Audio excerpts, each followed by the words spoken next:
ទឹកខាងជើង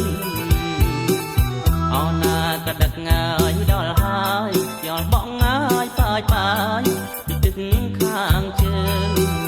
អីធ្វើបុណ្យកឋិនភូមិយើងសង្សារមុំបងហើយប្រពៃណីសាសនាអើយធ្វើបុណ្យកឋិនភូមិយើងសង្សារមុំបងហើយប្រពៃណីសាសនា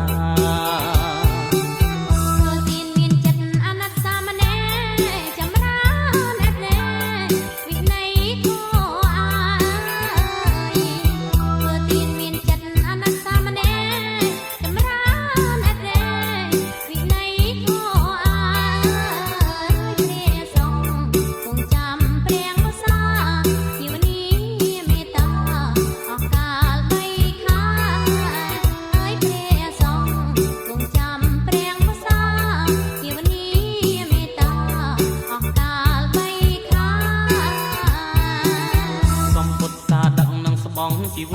របរិខាអមត្របច្ច័យផងដែរសំពុទ្ធសាដកនឹងស្បង់ជីវរបរិខាអមត្របច្ច័យផងដែរក៏សាងវត្តវាសាលាហោហាពៀនថ្នល់ឲ្យខ្មែរកាន់តែចានកានក៏សាងវត្តវាសាលាហោហាពៀនថ្នល់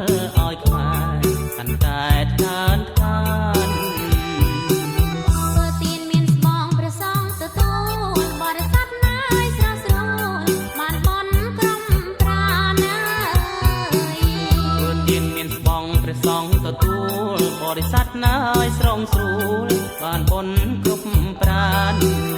អានិសង្ឃអ៊ុំតានួងអិនស្រាកុសលឡាយបុណ្យណាបានដល់ជាតិក្រោយអានិសង្ឃអ៊ុំតានួងអិនស្រាកុសលឡាយបុណ្យណាបានដល់ជាតិក្រោ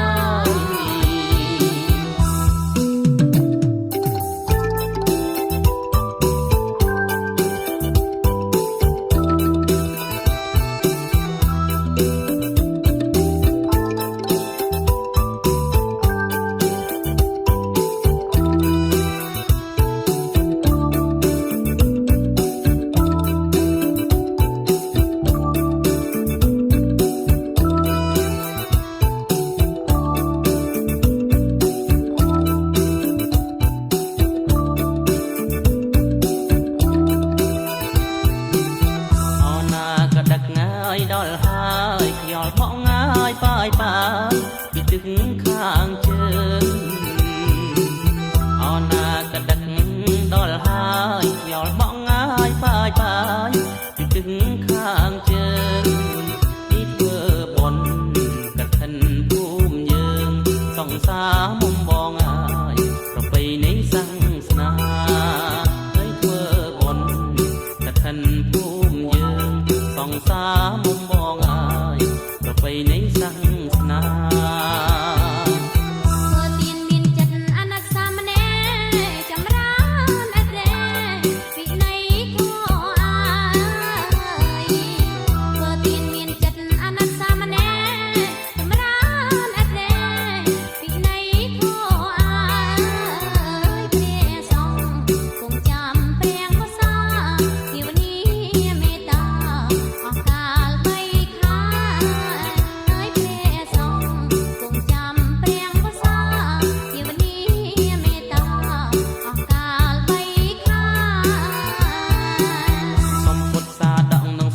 ជីវរបរិខាអមត្របច្ច័យផងដែរកំពុងតាដកនឹងស្បង់ជីវរបរិខាអមត្របច្ច័យផងដែរក៏សាងវត្តវាសាលាហោហាពៀនថ្នល់ឲ្យខ្មែរកាន់តែថ្កើងខានក៏សាងវត្តវាសាលាហោហាពៀនថ្នល់ឲ្យខ្មែរ